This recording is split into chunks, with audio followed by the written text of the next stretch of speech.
This is an Eye On Annapolis bonus podcast. Bread and Butter Kitchen is one of my favorite places in Eastport. And boy, their little, I don't know what they call it, the little collective next to it that they've opened up for people to gather is wonderful. This place is great, and it's become a second office for me from time to time. I come in here, get breakfast, set up, and get a lot of work done. It really is. Well, we are sitting here today with Tom Guay, who many people know from many of the different hats that you wear.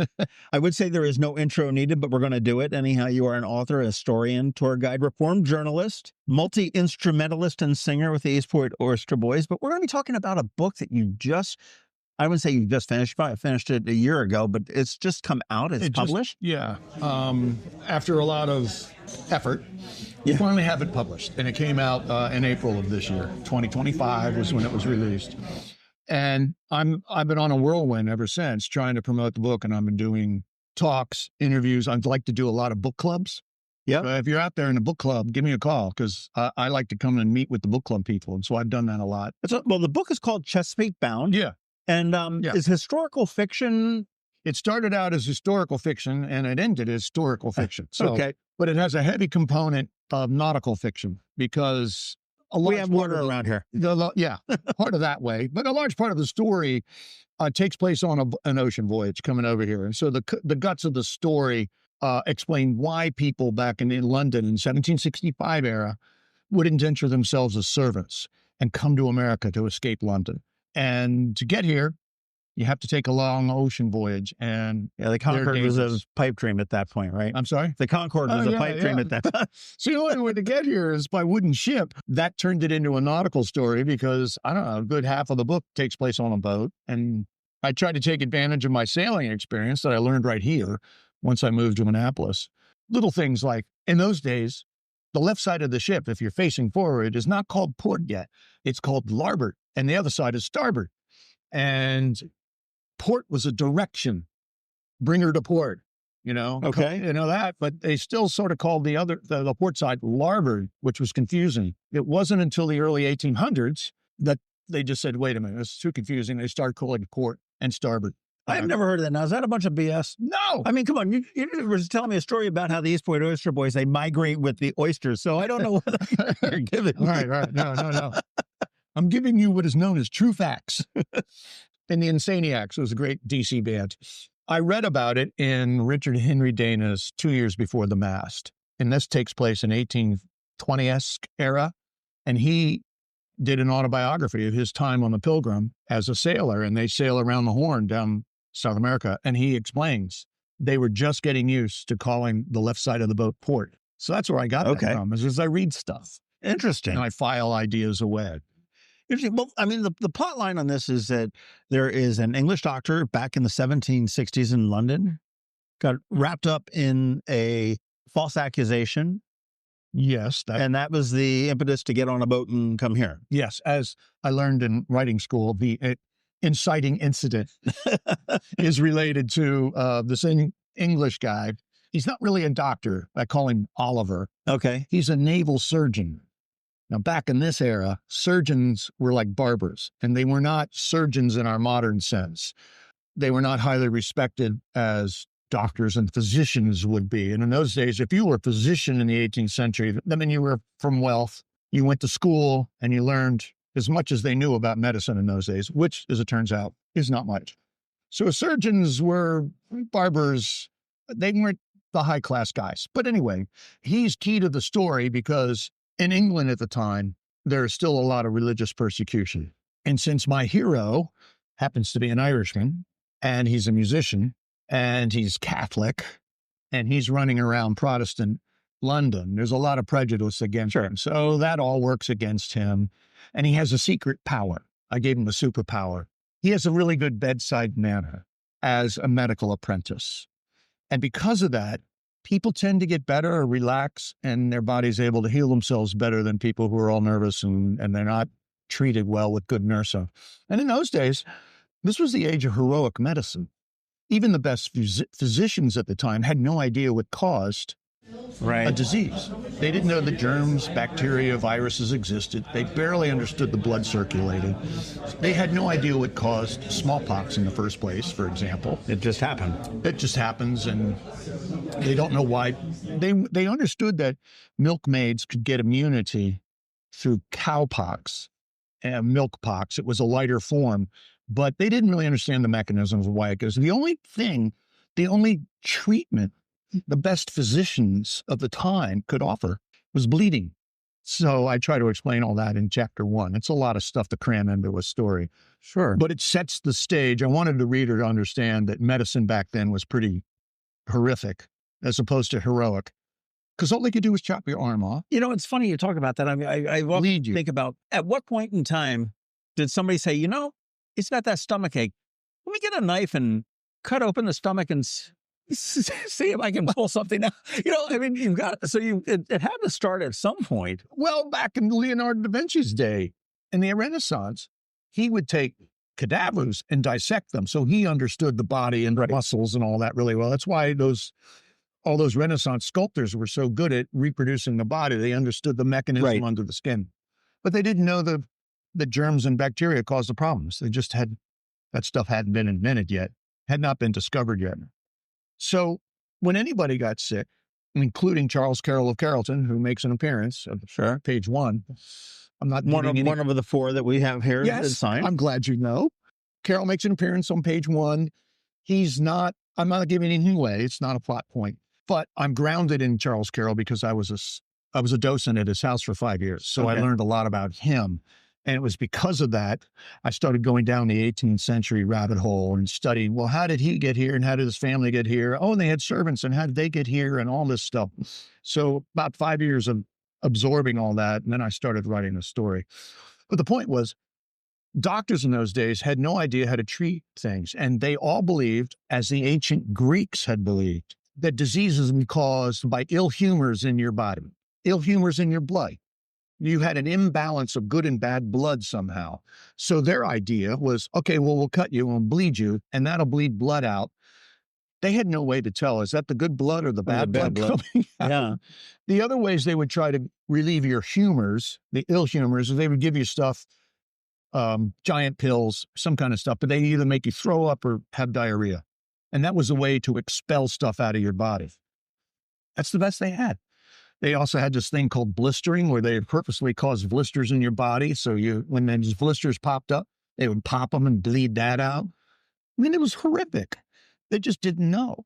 So I wanted to highlight that because in 1765, this is the era where medicine starts moving forward. This is the era where the idea of vaccinating somebody against smallpox takes hold. And George Washington does this in the Revolutionary War. He has his army vaccinated for smallpox, which is controversial at the time because he was losing more men at camp due to disease than he was learning. You know, they were not getting killed by the British. They were being killed by disease. So smallpox could ravage somebody. So he started inoculating people, vaccinating their version of it. These are all little medical things that I'd like to play along with through my series.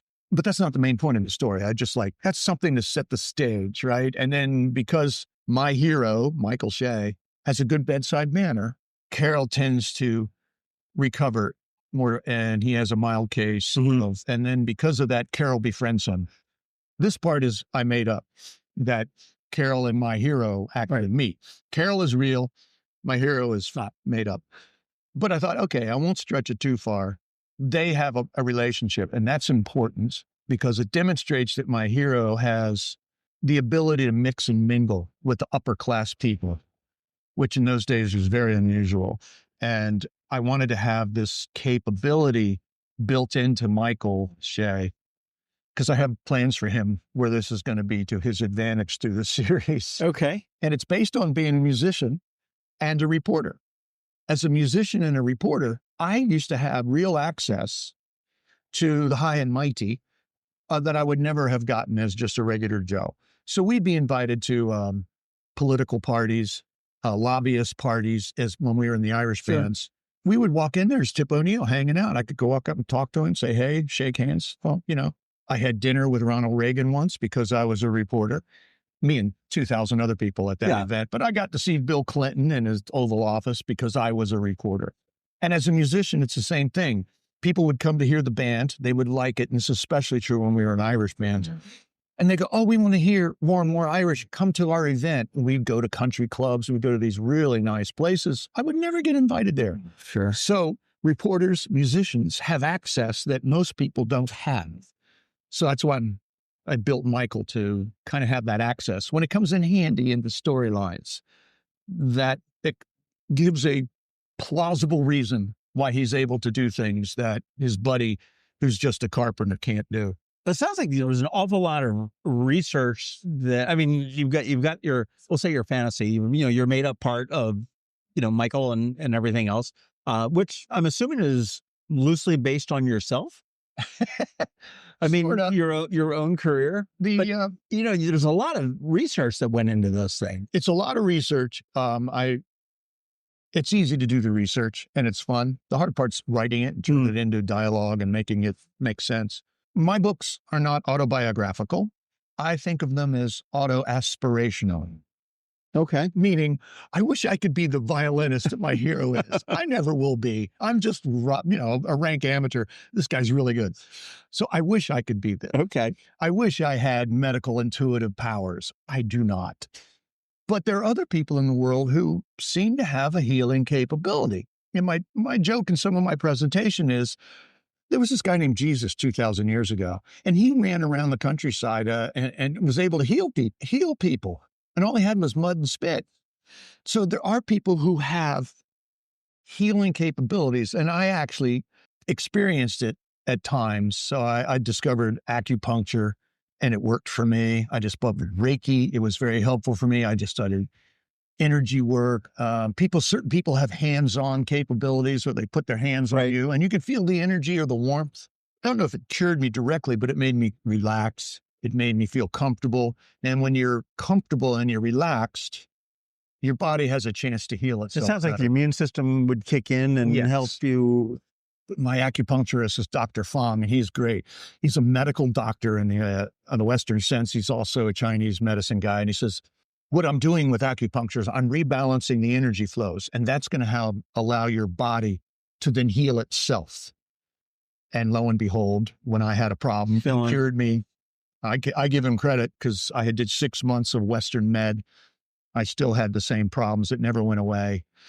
120-minute session with him, I felt a lot better. I went back 2 days later and kept it going for a couple of weeks. But alternative medicine is useful. It doesn't replace all the good Western stuff we know today. But it's useful because it allows some of us to relax. And like you said, our immune systems are able to kick in better. It's not a cure-all, but for some people, but it helps. And it helped me. And in my story, it helps. True. The patients. On Chesapeake Bound, we get into here to Annapolis, right? Yes. Or the Chesapeake Bay area. And it's not the Annapolis that we know. No, it's the Annapolis of August of 1765. So what's going to surprise most people between now and then? Obviously, we've got cars. And people ticketing cars when they park too long. Well, the big deal then, of course, there are not very many roads. So the biggest highway transportation system was the bay and sailing. And Annapolis at the time was an international port. So it was a very popular port of call.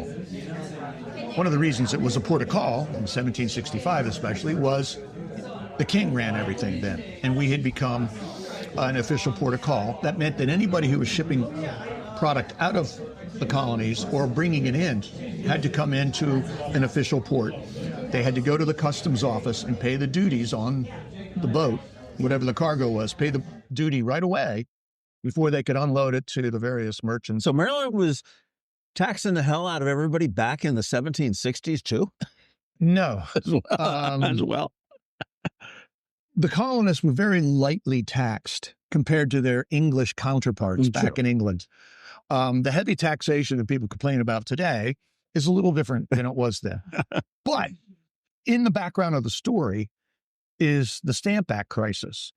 And the whole novel takes place, it starts in 1763. And that's when officially Charles Carroll of Carrollton was in London finishing up his 15 years of study. And he did have smallpox. That's real. I inserted, and he had a mild case. So when he came home, he was fine. And he did not have the pock marks that a lot of other people did. George Washington had pock marks from his case. But anyway, So in Annapolis in 1765, the big crisis was the Stamp Act. So in the beginning of the story, 1763, England has just won the 7 Years' War, otherwise known in America as the French and Indian War. So England suddenly is master of almost all of North America overnight. And the cost of that war, which was a global conflict, was very, very expensive. So England was nearly bankrupt. So to solve their financial crisis in England, they came up with the idea called the Stamp Act, which turned out to be very, very unpopular. And that's referenced early in my book. And then again, towards the end, I get another reference. Historically, it was important because the colonists were not upset over being asked to pay for the war. What they were really upset about was a sense of honor. They felt dishonored, disrespected would be the way people say it today. But the colonists were perfectly willing to raise their own taxes and pay the bill. But Parliament and the king would not allow representation for the colonies. So if you look at the DC license tag today, it says, no taxation without representation. And it doesn't ring emotionally really with us in the modern sense. But back in those days, those were fighting words. There's a character in the story, Jonathan Claiborne, who goes to London in my story to try to reclaim his family's honor because the London merchants have been cheating the colonials, the colonial planters. And this is part of a pattern. The London merchants feel like it's okay to cheat the colonials in the same way that Parliament decided, we don't need to give you representation. You colonials are second-class citizens, really. You are below our station in life, and you should behave like dutiful children and just do what we tell you to do. And it's that attitude that really, I think, starts the American Revolution. And so book one is kind of focused on the emotions behind the Stamp Act. Book two expands on that some more. All right. Well, you mentioned now 3 times, I think, a series, and you just said book one. So yeah. So, and I mean, let's take a step back. I mean, when did Chesapeake Bound start for you? I have a long answer and a short answer, so I'll try to give you the shorter one. I had never thought of writing a novel. I never thought I had skills to do that. And then through my job as a journalist, I had to do some people would call flash fiction. And I had to explain a court case and a battle using dialogue. And I found that really fascinating. 250 words, set up a problem, turn the page, find out how it was resolved. That led to the idea, well, maybe I could write about a musician and his experiences playing in bars and taverns in the 18th century. And it sort of started with that nebulous idea. And then after my time at the Carroll House, that helped focus, wait a minute, let's talk about indenturedness. Let's talk about servants coming to America. That turns out to be how most of people came here. Good-hearted working people in England and the rest of Europe, as long as they were good Protestants, were allowed to come to America. Most of them could not afford passage. It was too expensive for them. Sure. So what they would do is they would indenture themselves to the captain of a ship. So for example, say passage to America, a 4-month passage, costs 40 pounds, 50 pounds. It's way out of their capability to pay that much money. So people would say, okay, I will sign a contract of indenture to you, John. You're now my captain. When I get to America, you've paid my passage. Right. And for me to repay you, you're going to sell my contract to somebody here in Annapolis. I'm going to work in the field or whatever. And then as a contract, I'll work for that guy for 4 years and then I'm free. And in the story, there's a fellow who explains why this is a much better deal than being an apprentice back in London. So, and anybody who wanted to own land back in those days could not. Only people who were pals of the king, the dukes and the princes and all that stuff, could actually own land. The Carrolls. The Carrolls. Well, no, see, the Carrolls had land in Ireland, and the English came in and stole it. That's why the Carrolls came to America. Okay. In 1688. So after I started seeing all these patterns, that's where the idea of this novel started developing. And when was that? 2013-ish. Okay. I started putting 2 and 2 together and started, okay, I could write this story. I might be able to do this. Yeah. And it took a while. I had to go and take some night courses on how to be a creative writer, because when I was a journalist, we didn't have creative writing so much. Yeah. So I took a course called The Art of Creative Writing. I think it was it. But anyway, the teacher was Lynn Schwartz. And she was teaching this at St. John's College at night. And I was blown away because when I went to school, I was a history major. I didn't read the classics of literature. Right. I was reading history books. So I felt, oh, I need to get beefed up on literature. So I take Lynn's course. It was brilliant. And she's the one who said, Tom, you seem to have a knack for dialogue. Why don't you develop that more? So I kept working on that. I liked it so much, I took it again the next year. And the next year I had to start the beginnings of a novel. And then she's been very helpful and, over the years. So now we have 2 more coming? Yes. Where do we stand on them? Well, the original idea was going to be this gigantic saga. And I realized that ain't going to sell for an unknown author. Right. The Encyclopedia Chesapeake Bound. Yeah. So I broke the idea down. And the first novel is people getting here. And now with the publisher's help, we now have a vision. It's sailing to revolution. Okay. So book 1 is about a bunch of immigrants coming in, and you hear their stories, why they indentured themselves, why they think this is a good idea. Book 2 will continue some of that story. And the idea is to lead into the Battle of Long Island of August of 1776, which is a real event. That's where George Washington got clobbered by the British Army. And I thought, okay, I'll bring it up to that point. And the reason is I wanted to tell the story of the Maryland 400, the Maryland militia, who one of the few militias in Washington's army who were well paid, well trained, well equipped, and fought like real soldiers against the British. And in fact, they saved the day. I would like to tell that story. It's funny. That's the second time in this past year that I've heard about the Battle of Long Island and the Maryland 400. And I don't remember where the other place I heard it, but that's you just mentioned that, and it was like, hey, I just heard this. 1776, so it's 250 years ago. So this year is going to be a bunch of anniversaries.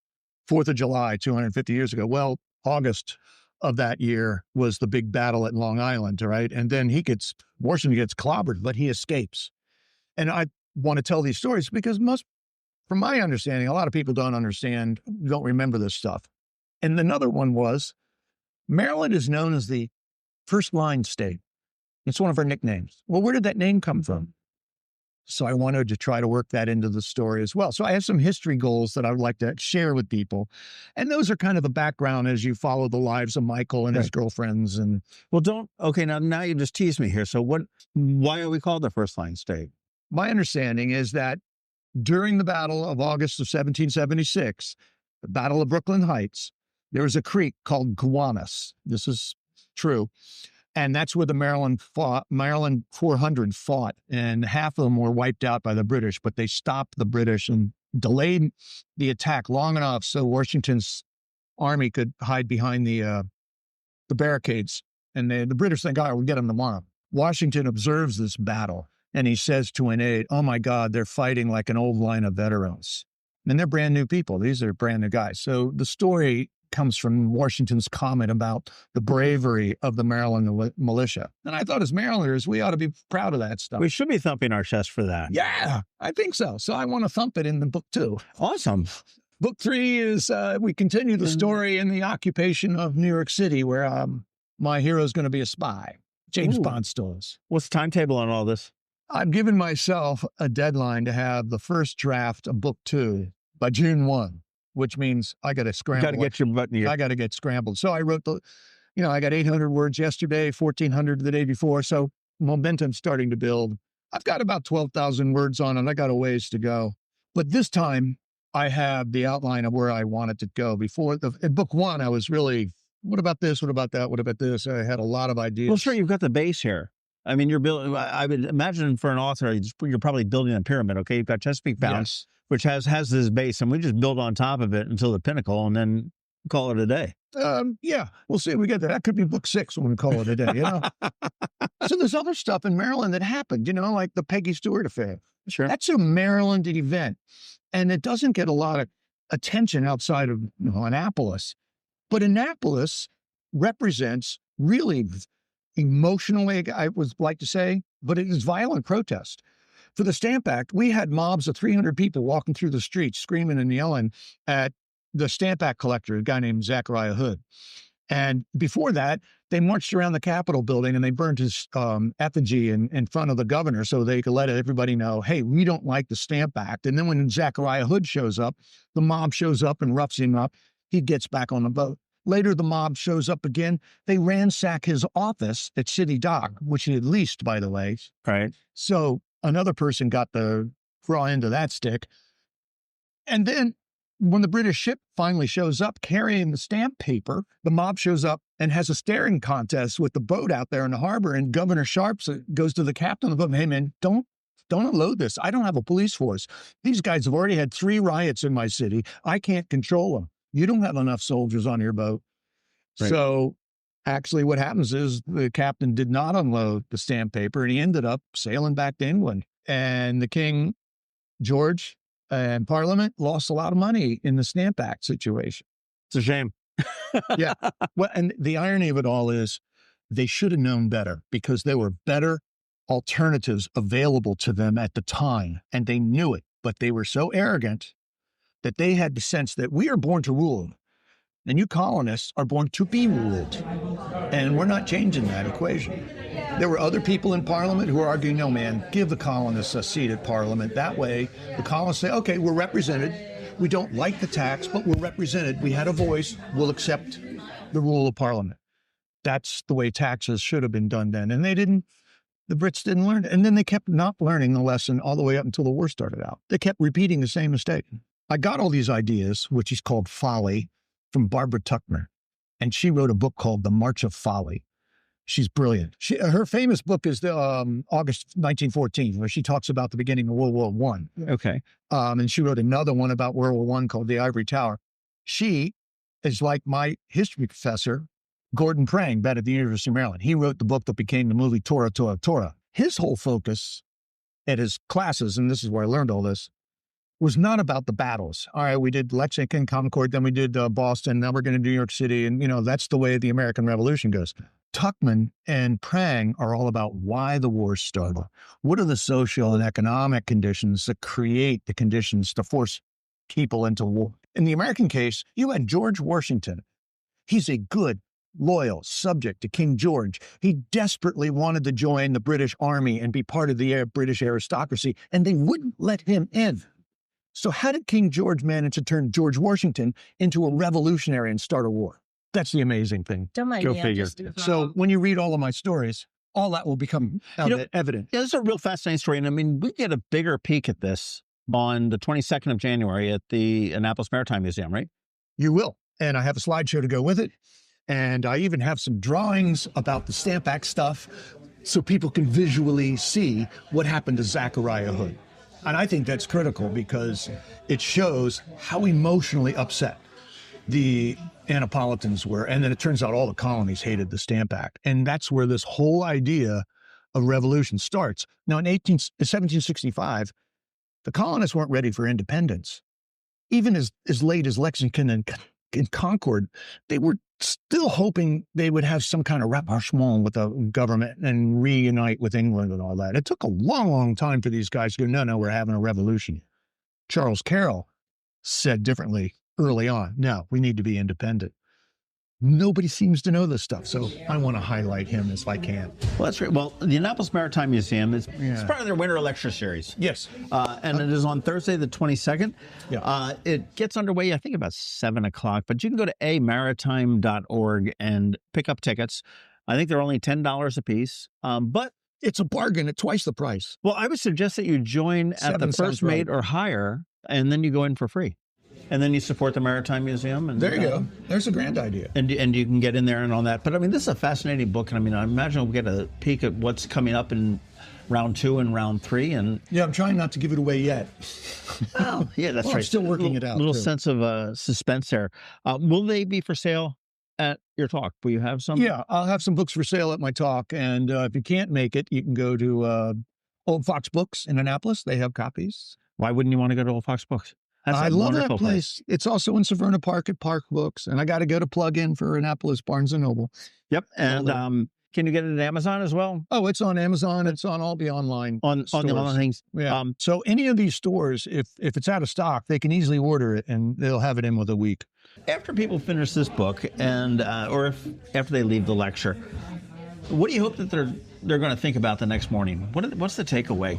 I would hope that they get an appreciation of how governments do dumb stuff, and it takes forever to undo those mistakes. That would be one thing they could take home.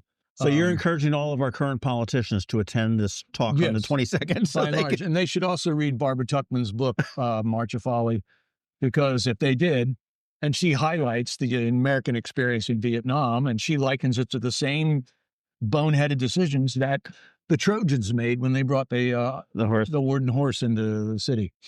Well, I'll tell you, where can we learn more about you? I mean, do you have a website for yourself, or yeah, I have a website. It's easy to find, thomasguay.com, and Gay is spelled Guay. You got that silent U in there. Silent U, but it's pronounced just like Marvin Gaye's last name. There you go. But the Annapolis Maritime Museum, January 22nd. Yeah. It'll be a fascinating talk, fascinating insight into this book, Chesapeake Bound.